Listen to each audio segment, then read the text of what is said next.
Iran और America के बीच एक तरह से सीजफायर टूट चुका है। ईरान ने समंदर में जहाजों पर हमले शुरू कर दिए हैं। ईरानी नौसेना की गनबोट्स के हमले में 2 भारतीय तेल टैंकर जहाजों को नुकसान पहुंचा है। खबर तो यहां तक है कि हॉर्मुज बंद होने के बाद से फिर से भीषण जंग किसी भी वक्त शुरू हो सकती है।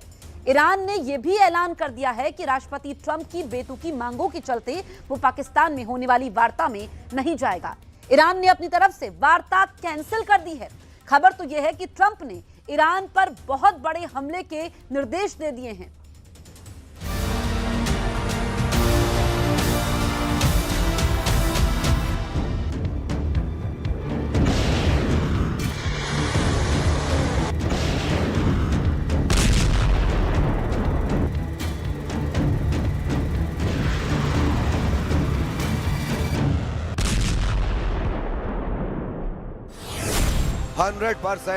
होर्मुज में हमले को तैयार ईरान।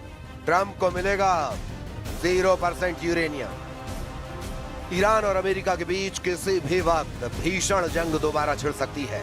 ईरान ने 24 घंटे के अंदर होर्मुज खोलने के बाद फिर से उसे बंद कर दिया है। ईरान ने दावा किया कि अमेरिका ने होर्मुज में ईरानी जहाजों की नाकेबंदी करके युद्ध को भड़काना शुरू कर दिया है। ईरान ने दो टूक कहा है कि जब तक अमेरिका नाकाबंदी बंद नहीं करेगा तब तक ईरान होर्मुज में जहाजों की आवाजाही नहीं होने देगा। इधर होर्मुज और ईरान के यूरेनियम को लेकर जो दावे राष्ट्रपति ट्रंप पूरी दुनिया के सामने कर रहे थे, उसकी भी धज्जियां ईरान ने उड़ा दी हैं। खबर है कि ईरान की संसद के अध्यक्ष मोहम्मद बाघिर गालिबाफ ने राष्ट्रपति ट्रंप को दुनिया का सबसे बड़ा झूठा राष्ट्रपति कहते हुए दावा किया है कि ट्रंप ने 1 घंटे में 7 से ज्यादा ऐसे झूठ बोले हैं जिसका वार्ता से कोई ताल्लुक नहीं है। गालिबाफ का यहां तक दावा है कि ईरान का यूरेनियम कहीं नहीं जा रहा, वो ईरान में ही रहेगा। जबकि ट्रंप ने दावा किया है कि ईरान अपना यूरेनियम अमेरिका को सौंपने को राजी हो चुका है। हैरान करने वाली एक और खबर भी है। दावा किया जा रहा है कि पाकिस्तान सेना के प्रमुख field marshal general Asim Munir का ईरान का दौरा काफी हद तक फेल हो चुका है। खबर है कि जिस तरह से जनरल मुनीर ने पहले ईरानी नेताओं को गुमराह किया और फिर ट्रंप को ईरानी नेताओं की तरफ से झूठे आश्वासन वाली सूचनाएं दी, उससे ट्रंप को लगा कि ईरान सरेंडर करने जा रहा है। लेकिन जैसे ही जनरल आसिम मुनीर की पोल पट्टी खुली, ईरान ने सख्त तेवर के साथ होर्मुज को फिर से बंद कर दिया है।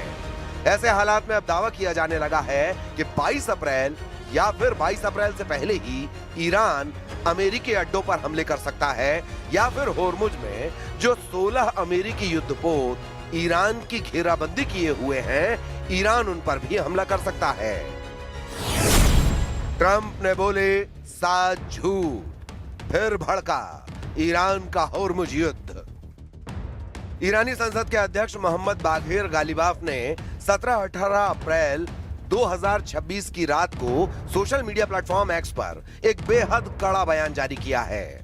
उन्होंने दावा किया कि डोनाल्ड ट्रंप ने 1 घंटे के भीतर 7 बड़े झूठ बोले हैं। गालिबाफ ने इन झूठों को अमेरिका की मानसिक युद्ध नीति और तेल बाजार को प्रभावित करने की चाल बताया है। गालिबाफ ने ट्रंप के 7 झूठ की लिस्ट भी जारी कर दी है। जरा देखिए। ईरान सब कुछ मानने को तैयार हो गया है। ट्रंप ने दावा किया था कि ईरान ने अमेरिका की सभी शर्तें मान ली हैं और वो झुक गया है। गालिबाफ ने इसे पूरी तरह खारिज करते हुए कहा कि ईरान ने अपनी संप्रभुता से कोई समझौता नहीं किया है। तो हॉर्मुज पूरी तरह खुल गया है। ट्रंप ने सोशल मीडिया पर घोषणा की थी कि हॉर्मुज अब पूरी तरह खुला है। इसके जवाब में ईरान ने कहा कि हॉर्मुज अभी भी केवल ईरान की शर्तों और अनुमति पर ही संचालित होगा। लेकिन ट्रंप के चरम झूठ को देखते हुए ईरान ने होर्मुज को फिर से बंद कर दिया है। 3, अमेरिका को यूरेनियम देने को तैयार ईरान।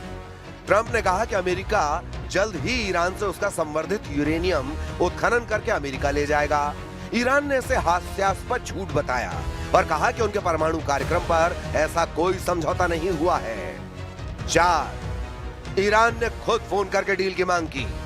ट्रंप ने दावा किया था कि वे यानी ईरान मुझे फोन कर रहे हैं, वे समझौता करना चाहते हैं। गालिबाफ ने इसे फेक न्यूज करार देते हुए कहा कि ईरान ने बातचीत के लिए कोई पहल नहीं की है। 5, अमेरिकी नौसैनिक घेराबंदी सफल रही। ट्रंप का दावा था कि उनकी घेराबंदी ने ईरान की कमर तोड़ दी है।